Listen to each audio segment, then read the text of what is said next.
Welcome to Lynn Cullen Live, talk radio without the static. Email your questions and comments to lynn@pghcitypaper.com. And now your host, Lynn Cullen. All right.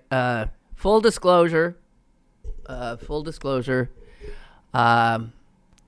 am, what would be the word? In a state. I don't know. That's not a word. Never mind. It's nothing. It's just these stupid little things in life where you realize you've messed up in the stupidest way. I'm beating myself up this morning. I've been beating myself up all the way up Smithfield, up to the 22nd floor, sitting here. And I can't stop. I realize I'm doing the show now. I have to stop. I can beat myself up in an hour, right? Oh, I just looked over there and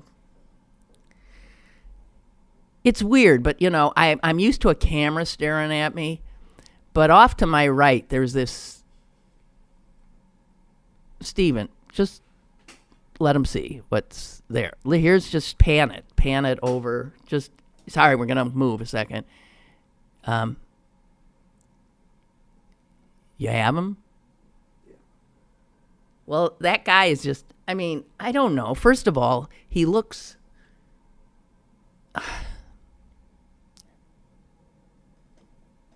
he's bothering me today. There's another one over there, but he doesn't seem to be interested. This one.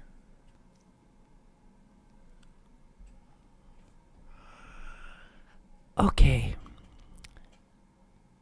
Nostril breathing. I forgot how to do it. Who does? Anyway, during hay fever season, it's tough. All right, I'll stop. My stupidity has cost me so much money this week. You cannot begin to imagine. You have to be an idiot. Okay. Here we go. We're starting again. Good morning. The most incredible thing is happening. It's sort of a little bit kind of raining. I have to tell you, I don't like it when it doesn't rain. I would never be able to live in a desert.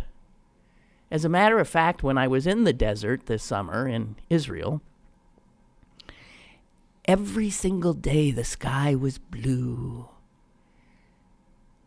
There wasn't a chance of rain. You wouldn't even think. And I remember saying to someone I was traveling with, I'd give anything to see a cloud. A cloud. How do people live, and why do they want to live in places, and they call these places paradise, like where it never rains, where the sky is incessantly blue. I guess I can't appreciate anything unless it goes away and then comes back, and goes away and then comes back, like seasons, like my sanity. All right, enough stream of consciousness. All right, okay, I can hear you. You didn't tune in for this. I came upon an extremely provocative piece by three smart guys who have written a book that I keep reading about. I always feel like now, if I read the book review, that's good enough. I sort of feel like, oh yeah, that book.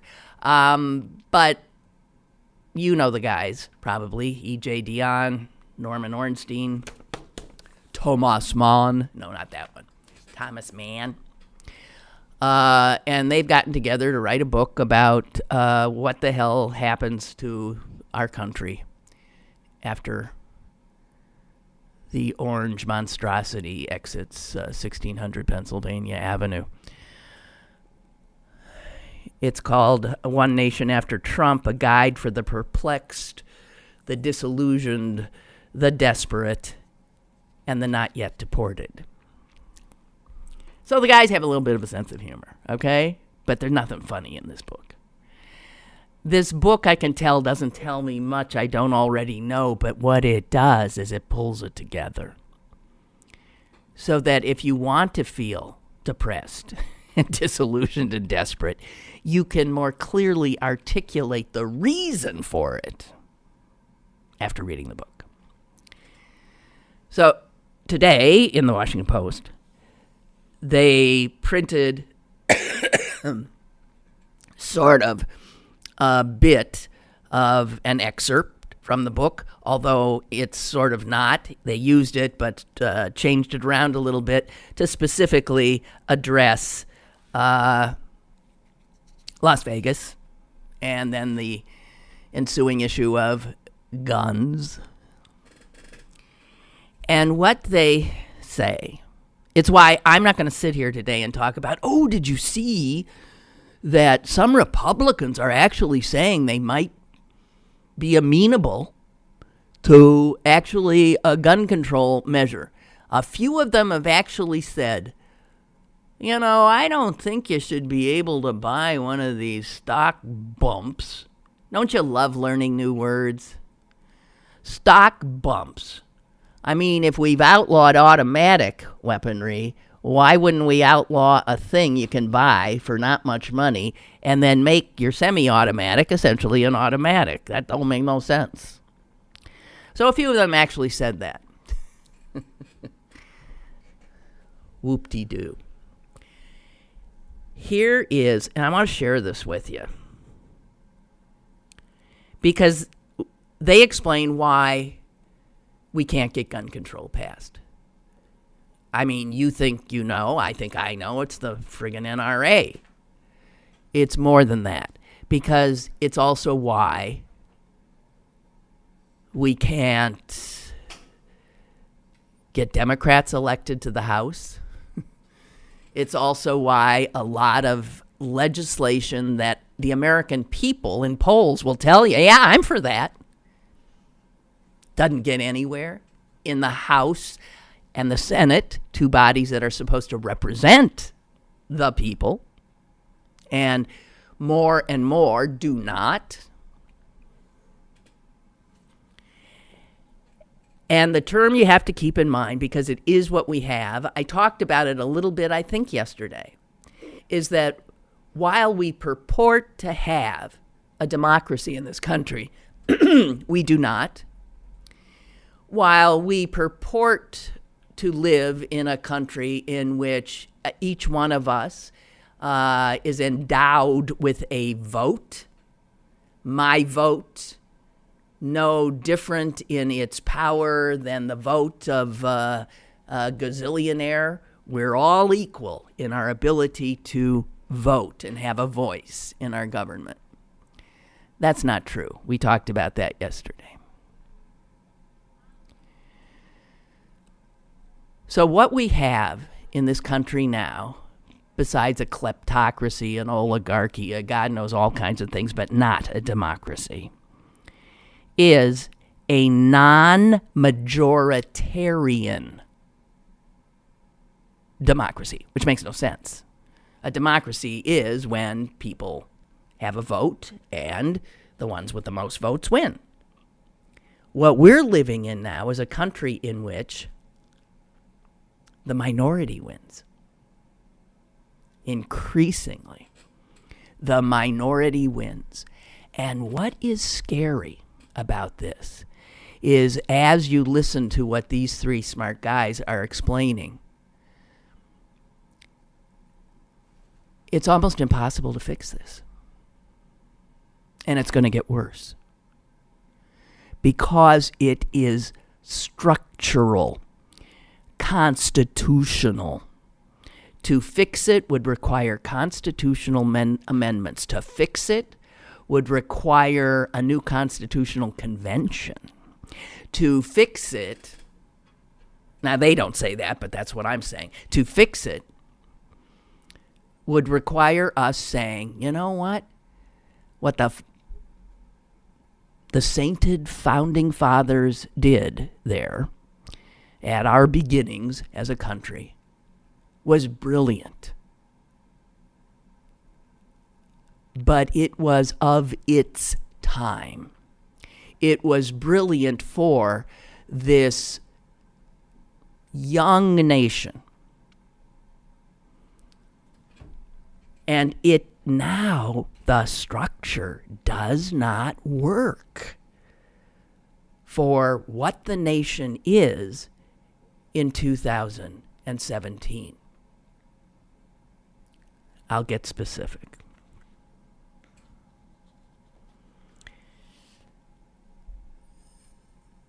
The votes of people living in rural areas and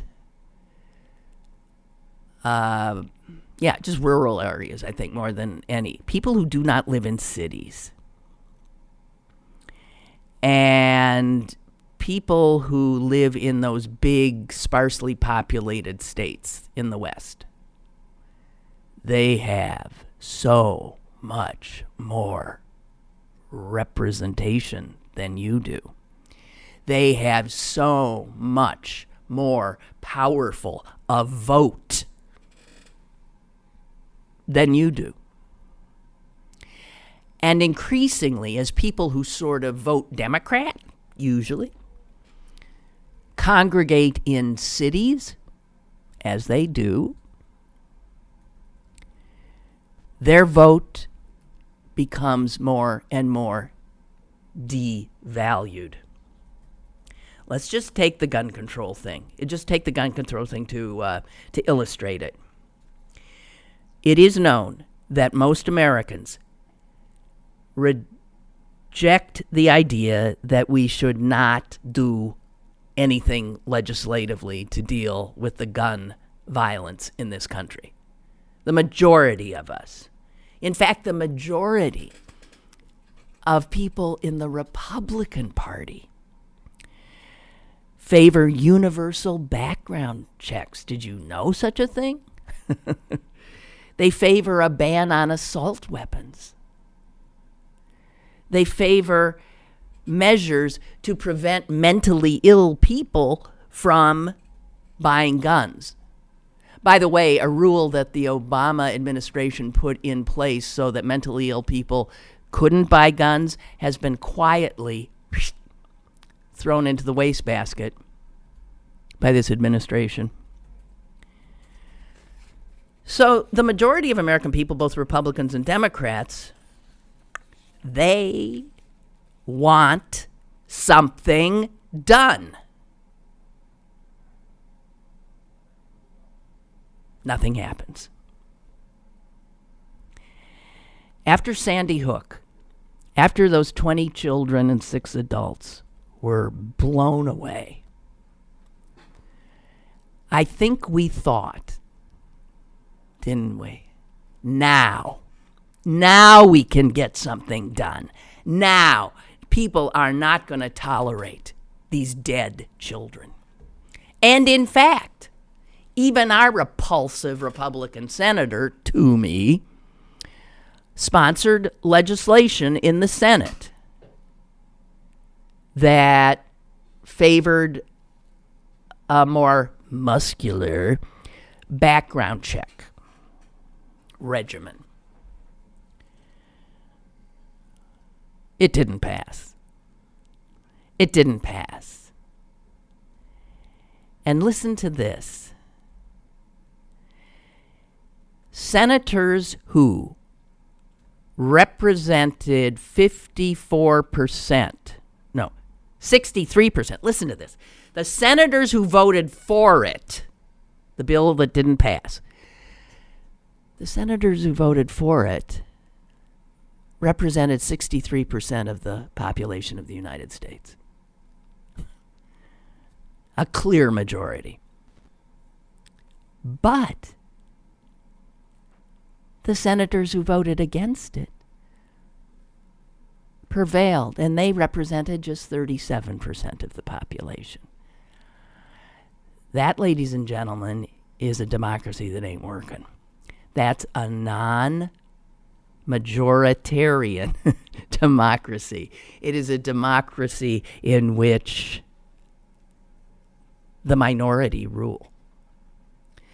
Listen to this.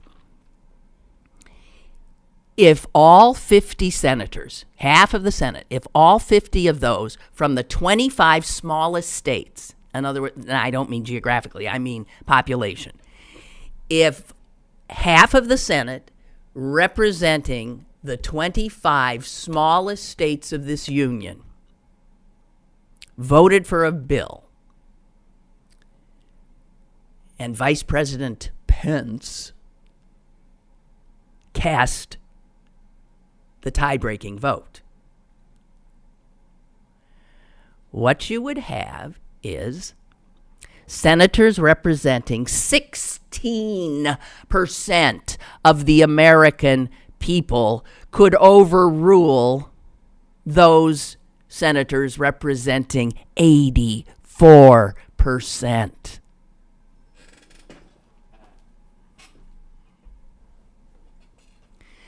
So, I think the way the founding fathers set things up, when the country was mostly rural,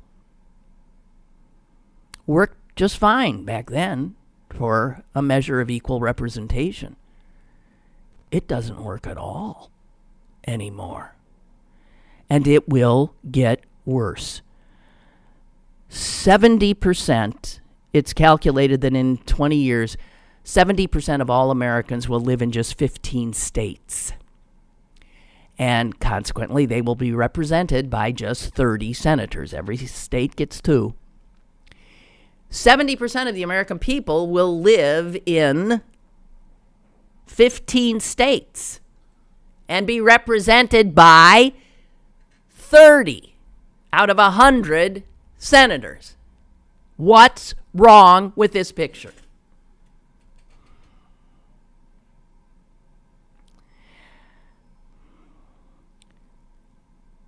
And then we have the Electoral College. We've come to know the Electoral College in our recent history because this impossible to explain,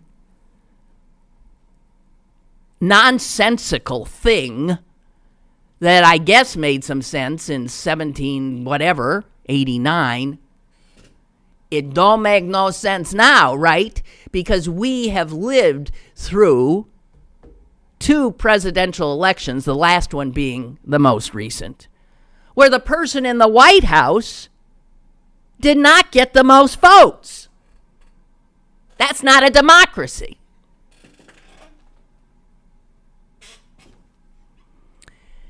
And then,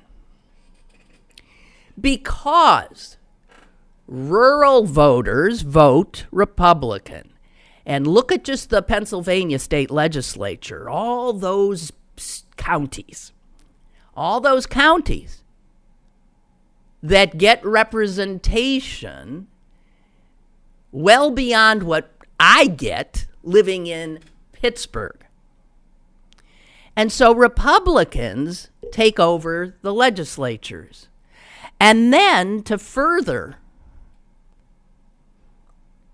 the diminishment of my rights as a citizen, they rig the districts even further through gerrymandering. After the 2010 census, Republicans controlled the redrawing of congressional districts in most key states, including Pennsylvania. And the result is that they were able to pick up 16 seats in Congress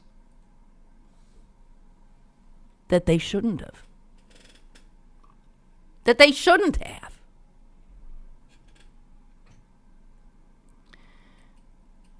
And yet they keep it up voter suppression. They go after the people in cities who are voting. They go after black people. They go after anyone with a criminal record. They go after the poor.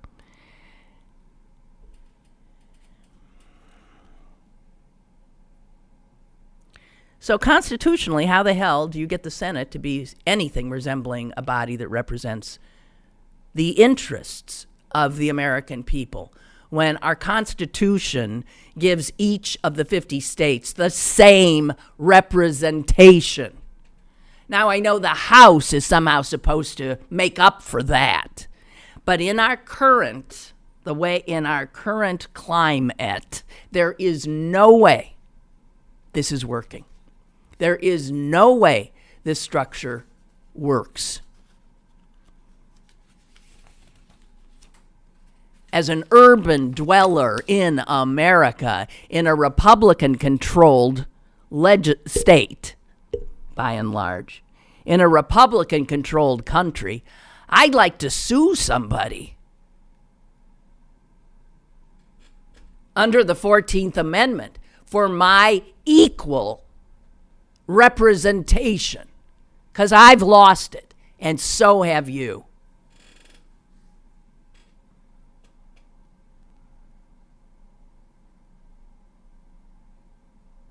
So E.J. Dionne says, what you're going to see, this paralysis on gun legislation, is merely a reflection of a much larger, more implacable, I think, crisis of our very future as, I don't know, anything democratic. There's a looming crisis of the legitimacy of our system.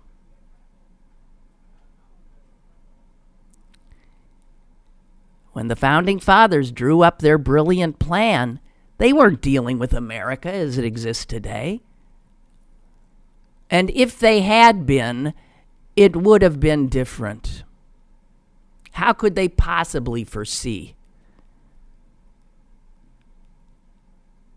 that the vast majority of people would congregate in cities from the Atlantic to the Pacific Ocean?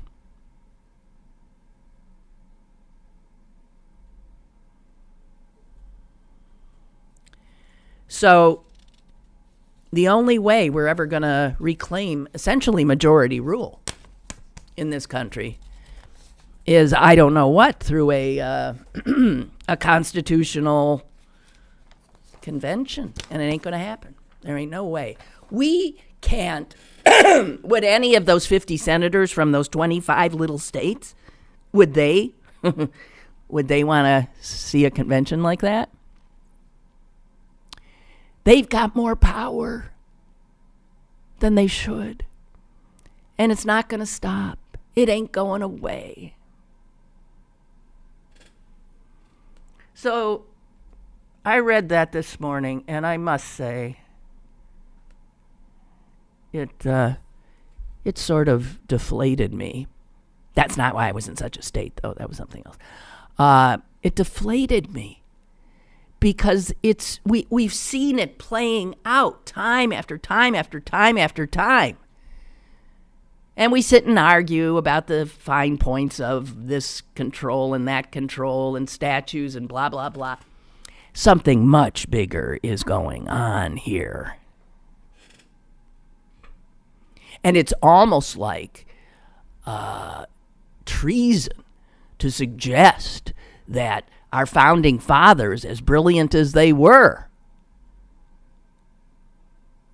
didn't have a handle on what life would look like in the 21st century. I assure you, if they knew about semi-automatic weaponry, the Second Amendment would not have been the strange gobbledygook of verbiage that it is.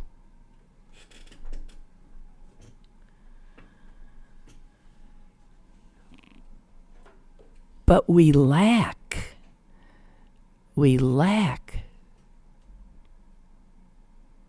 the resolve to do anything.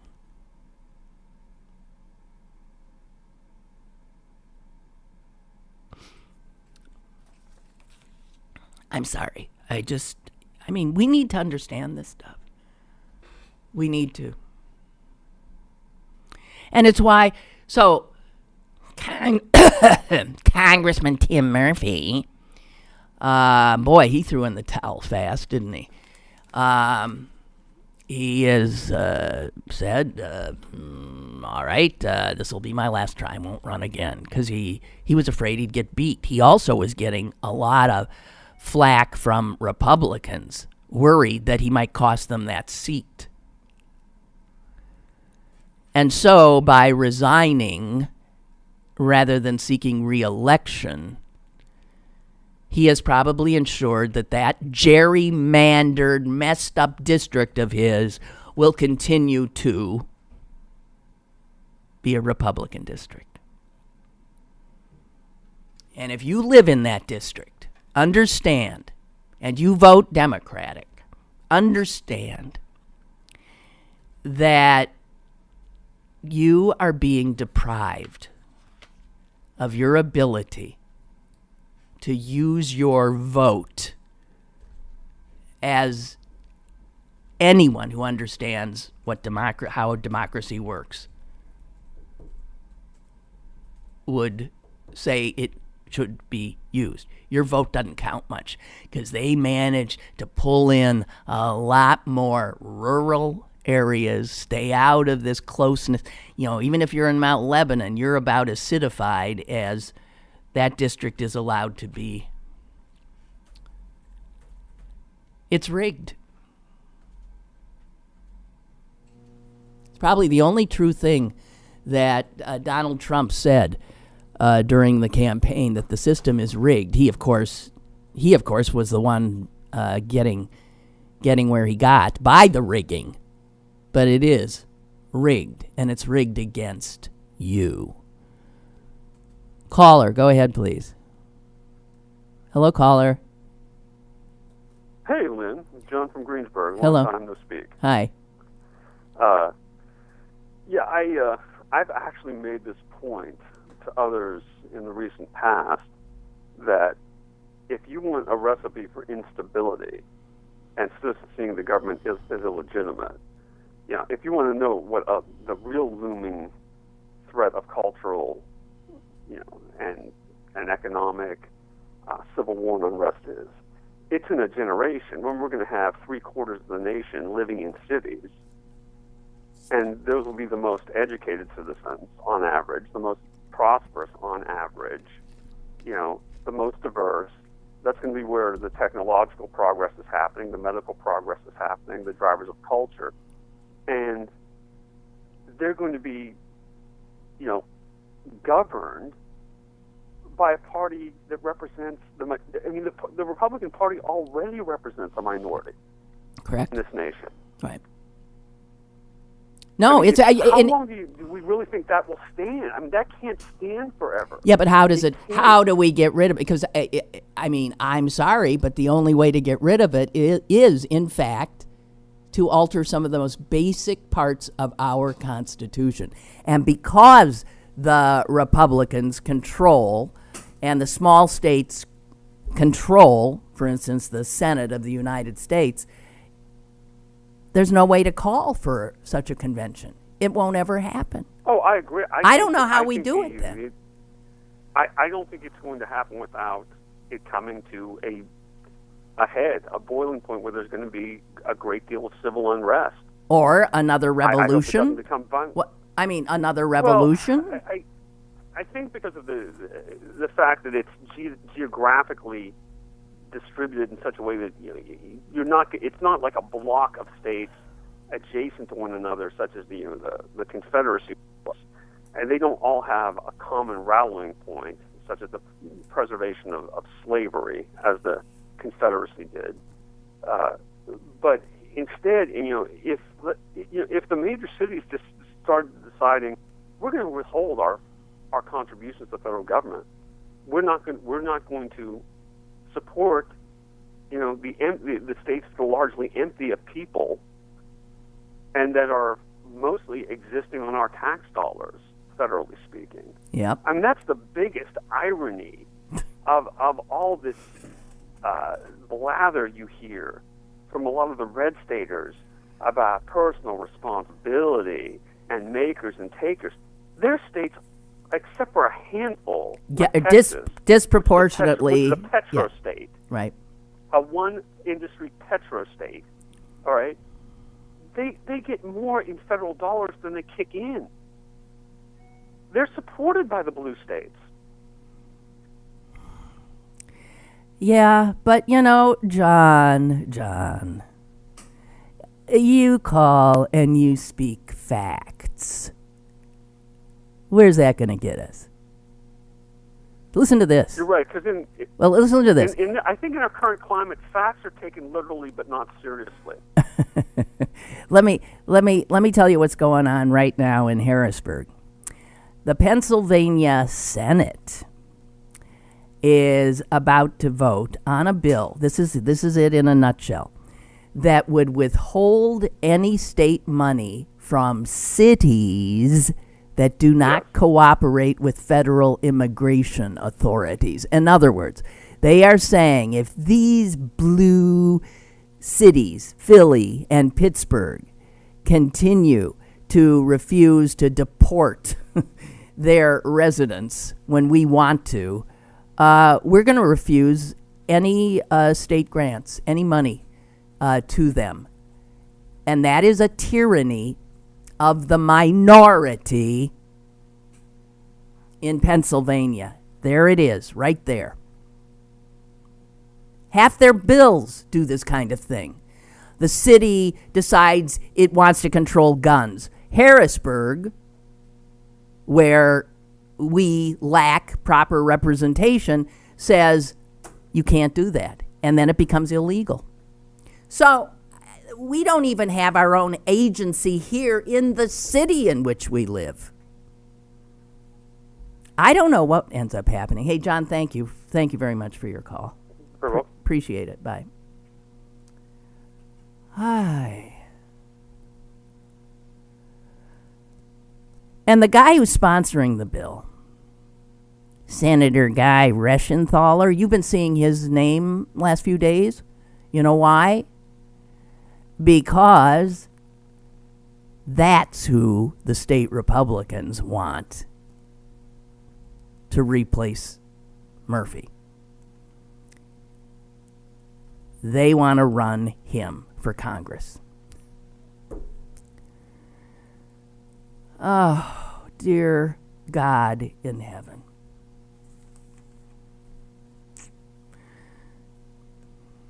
Gail Collins in the New York Times today, in a piece, headline Sex, Sanctimony, and Congress, of course, takes off on Tim Murphy. And if you listened to yesterday's show, I read the memo from his chief of staff to him saying that he was in violation of the EEOC, of congressional ethics, of everything you could, because of the workplace harassment he indulged in on a daily basis. How his staffers, who have turned over 100%, I mean, 100% of them have left in the last year and had to be replaced. No, that's not true. But in the course of, I think, 6 years, he's had that much of a turnover. And his chief of staff is saying, I can't get people to work here. I mentioned, caller, just hang on for a minute. I mentioned that chief of staff used to be the chief of staff for a congressman named Bob Barr from Georgia, who was infamous for being the genius behind the Defense Marriage Act, signed, by the way, by the philanderer Bill Clinton when he was president. and the Defense of Marriage Act, Bob Barr, and here's what, so she's worked for both of these adulterous SOBs. And I'll just read what Cullen says about Barr. Back in the 90s, Representative Bob Barr, a Georgia Republican, was targeted by his ex-wife who claimed he had helped her get an abortion while they were married. It was a particularly embarrassing episode since Barr was so dedicated to the pro-life movement. He once said he would keep his wife from having an abortion even if she had been raped.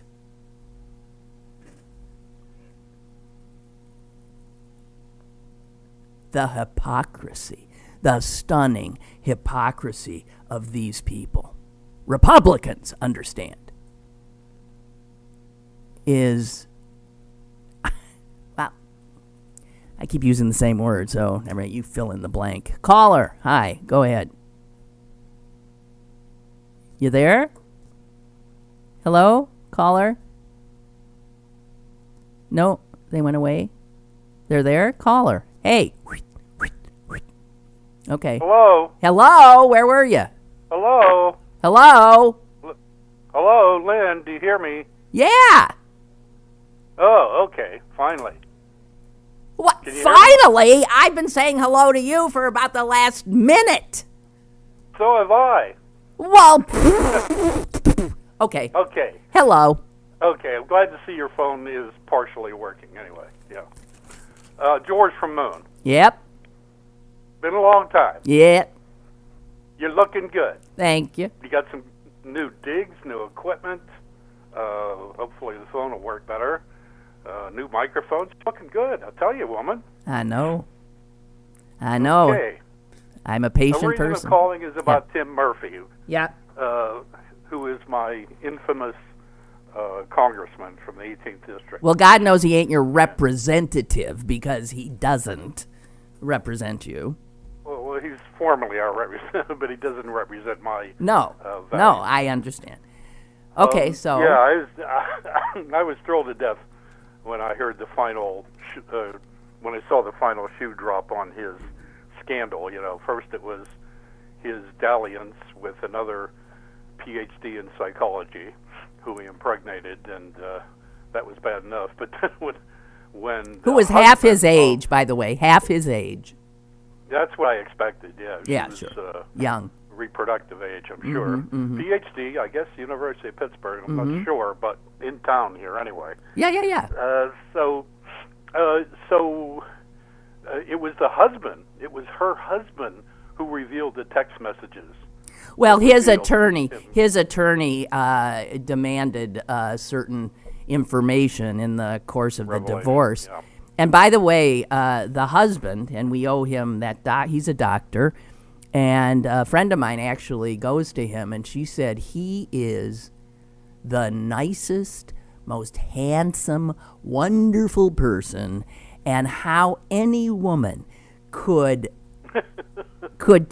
take the cadaverous, Murphy over that gorgeous hunk she was married to is beyond belief.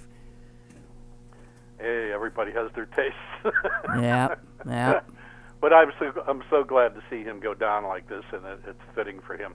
A couple of big objections I had about him for these last 8 terms that he's been in, the jerk, is that he was unopposed a number of those times.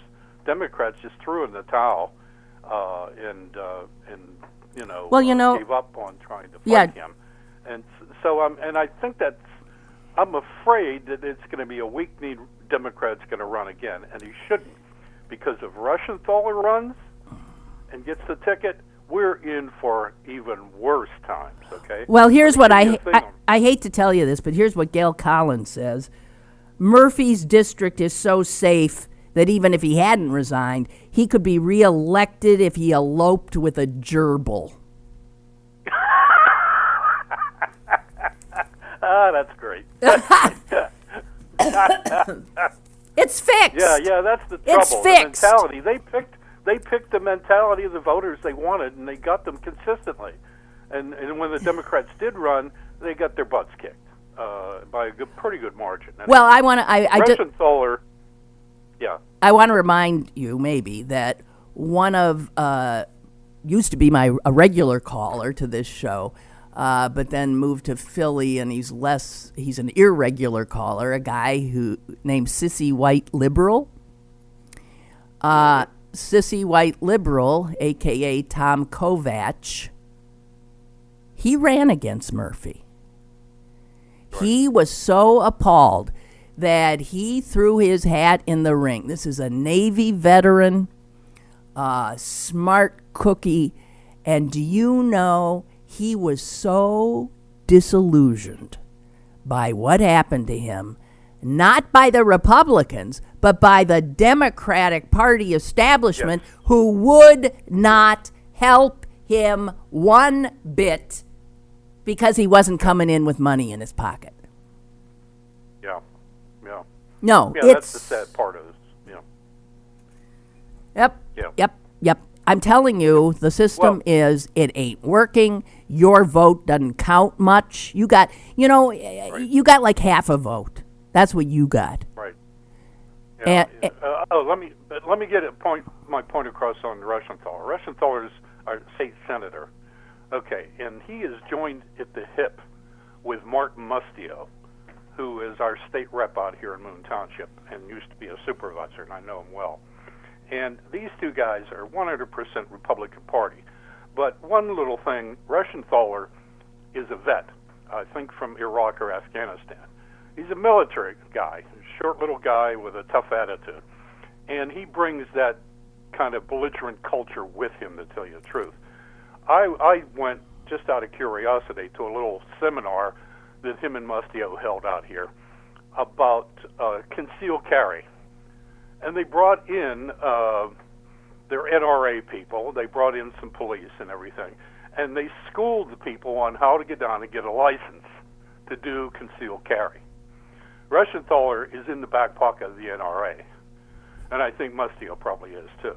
Oh, yeah. So I'm telling you that Rushenthaler is... that's who they want. Is a bad dude. That's who they want. Is a bad dude. Okay, well, get ready. What's that? That's who the Republicans want, and he's going to probably, in all probability, be your next congressman. Yeah, that's what I'm scared of. Democrats better get off their ass and do some hard work. They just don't. Goodbye, you. Nice to hear from you. Yep. Okay, see you, babe. Bye. What? We have another caller. Yeah. Caller. Hi. Yes, good morning, Lynn. Hi. Hey, Lynn, I was going to try to call you yesterday, but I couldn't get through. I was prophetic again. Senator Robert Corker had said that he's going to reveal the real truth of what's happening unless he's going to retire now. Yeah. And there's basically three people holding up the dam from chaos. And they're Rex Tillerson, General Kelly, and General Mattis. Without these three people holding up the dam, you're done for. I think we're done for. Well, that's Corker's opinion. I do agree. That's my opinion. In your opinion. But I agree that save for a few people in that White House, it would be even more of a shit show, than it is now. Yeah. That is true. It's bizarre. I mean, Tillerson's ass-kissing performance yesterday, I'm sorry. Well, he has to do that because he realized, because people told him. Oh, that he's there to save us all? You have to be the adult in the room. Yeah. We need one adult. You have to be. You can't. Even if you might have said that, say you didn't say it. Try to stand, fall on your sword, and say that because how could you have somebody trying to negotiate or communicate with Kim Jong-il, and our president goes on and mocks him when he's coming home on the plane? Lynn, who does that? It used to be that if a head of state, if the president or the secretary of state were overseas involved in any kind of negotiation, even the people in the other party would not criticize them until they got back to this. There was some kind of a thing where They're representing America. Yeah. We stand together Right. while they're there, and blah, blah, blah. And Right. now, not only is that not the case anymore, but now the Secretary of State can be over there trying to keep nuclear war from happening, and his own president undercuts him, humiliates him. How can that? Well, hey, how can it? We've been talking about it. He didn't get more votes than Hillary Clinton, but this totally messed up, undemocratic system we have, and a totally uneducated bunch of children masquerading as adults who voted for him in some kind of a snit fit.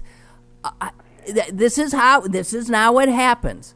We're all pretty much fucked. I know it's like that old. There's a game, the electronic game used to be called Body Blow, and it would be a boxer's box. And as you're talking today, it's like, okay, Mike, you haven't heard enough. Body blow, bloody blow. And I'm thinking, holy shit. Yeah, right. I'm done. I'm done for the con. I don't know what the hell to say. Yeah, I don't either. I mean, you pretty much, did pretty good. You did pretty good today, Lynn, because I don't know either. It's a perplexing subject, and until we address it, but like you said, we can't address kids getting killed on a massive basis. No. Every. I mean, it's no. just. I mean, what? We're not up. We're not up for anything. But I thought they said to Trump rallies, USA, USA. I don't I thought I know. heard him at the Trump rally say that. All right, you. But we'll go gotta out go, and Lynn. yeah, bye. I'll see you later. Bye. Have a murder-suicide pact or something. Speaking of dead children, Mark in Ohio writes this. Imagine if Findlay, Ohio's own Big Ben decided to lead the Steelers to take a knee during the anthem to act on behalf of the children killed at Sandy Hook. Imagine if they each held up a picture as they knelt of a dead child killed by an AR-15. Big Ben could have images of those children on his socks. Now imagine that spreading throughout the NFL, the NBA, the MLB. Would the reaction still be considered to be disrespectful of the flag? I don't know. Like you, Mark says, I'm tired of being pushed around. We're all flailing, you know. We feel impotent. And there's a reason we feel impotent. Because in large part we are, because the system got corrupted and rigged. But that doesn't mean you throw in the towel. It doesn't mean that. It means you educate. It means you show up. It means you get every person who's going to vote against these SOBs, you get them to the polls for every goddamn election. Take it on yourself, upon yourself, not just to get your own vote in, because as I've just told you, you really have just about half a vote. You find 2 or 3 other people, you get them to the polls, if they're young, if they're old. Every one of us needs to do that instead of sitting around wringing our hands.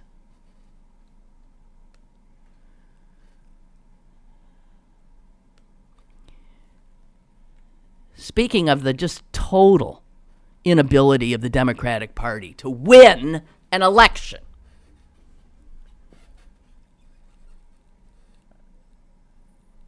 Charles Pierce, who I think is a real smart guy, he writes in Esquire magazine. And he says this.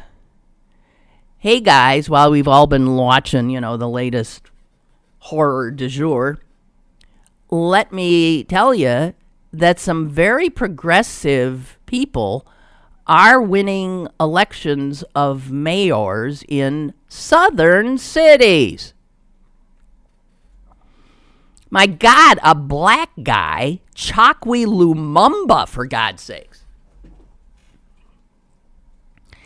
who not only is he black, he says he's a socialist. He was elected mayor in, back off, get this, sit down, Jackson, Mississippi.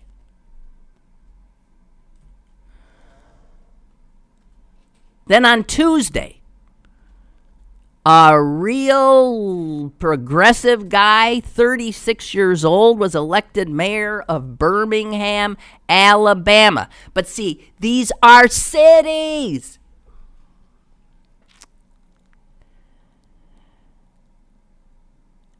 Now, here's what Pierce says. If the Democratic Party weren't so, listen to this wonderful word he's come up with, weren't so terminally bumfuzzled. That's one of those words like onomatopoeic. Bumfuzzled? I don't know if he made it up, but even if he didn't, I know what it means. If the Democratic Party weren't so terminally bumfuzzled, and if many of its activists could get over the wounds that their delicate fifis, what does that mean, suffered during the last presidential primary, the party could see a great advantage in coordinating efforts between the formal party apparatus and what could be described as the progressive shock troops that carried this guy to victory in Birmingham. In other words, if the Democrats would start battling each other, if the Sanders folks and the Clinton folks would get together,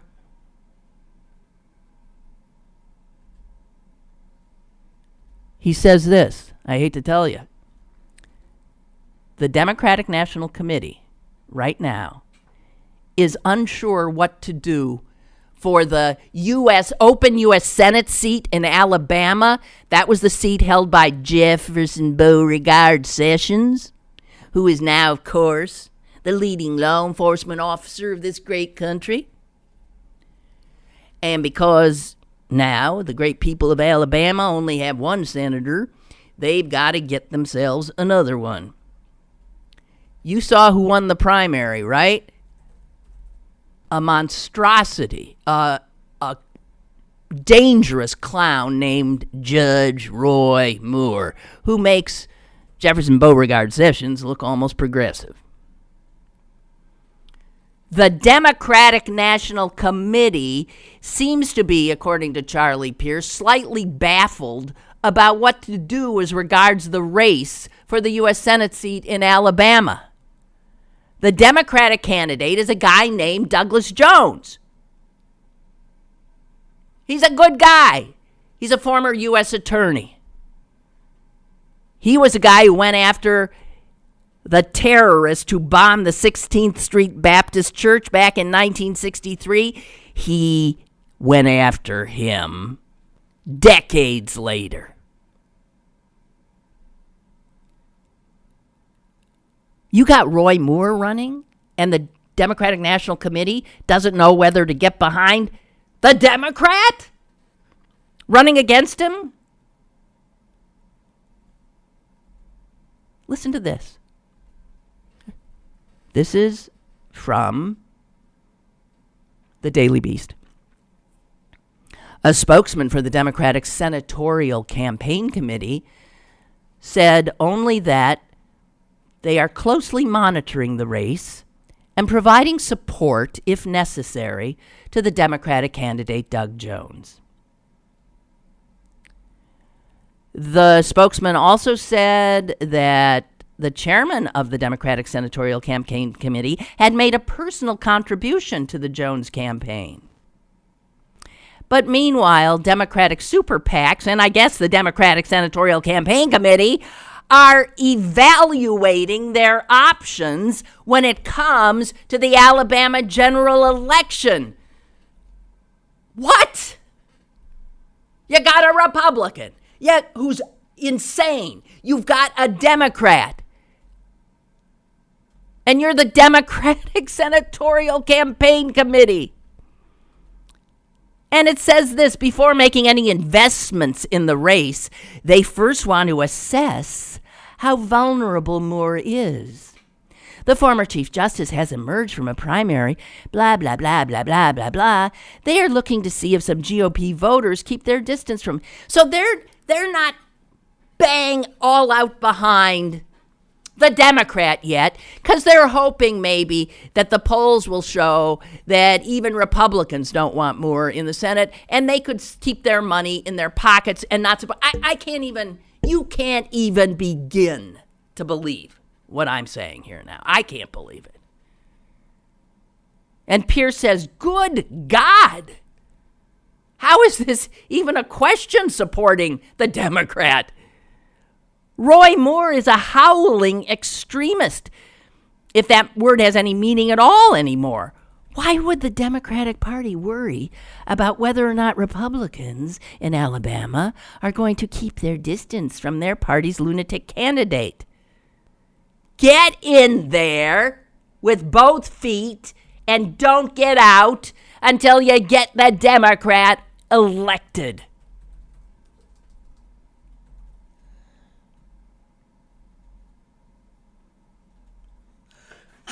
We're in terrible trouble.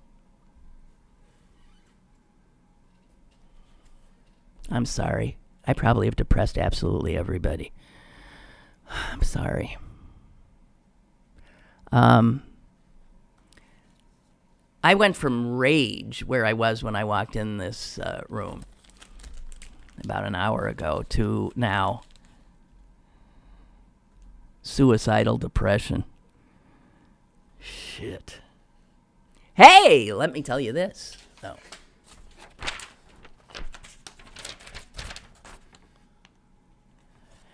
Every year, City Paper has a party, and it's called the Best of Pittsburgh Party. And we're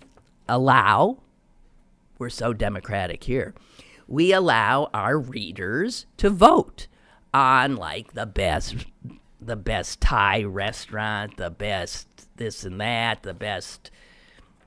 It's pretty stupid if you ask me, but we do that. And I have a bunch of plaques at home from many years ago where I won the best radio host in Pittsburgh.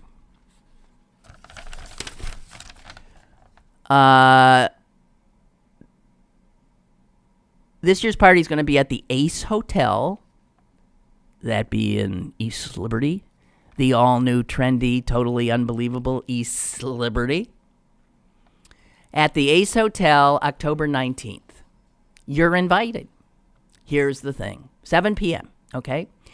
So what happens is all the restaurants that win the best restaurant, this restaurant, that restaurant, blah, blah, blah, blah, blah, blah, they bring food.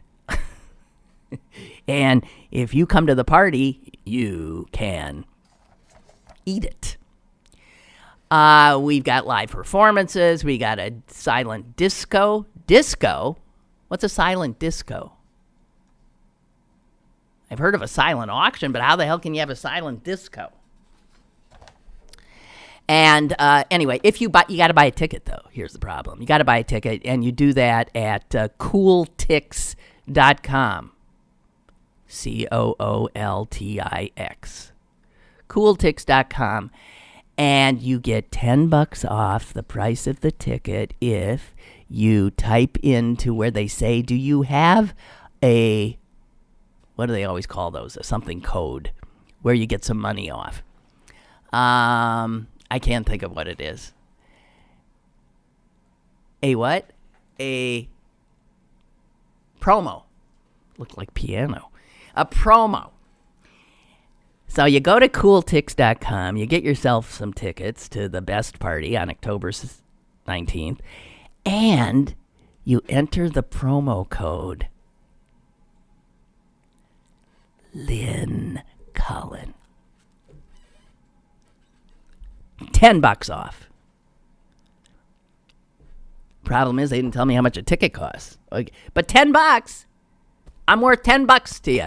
I'm telling you. Lynn Cullen in the promo code at cooltix.com for the City Paper's Best of Pittsburgh 2017 party.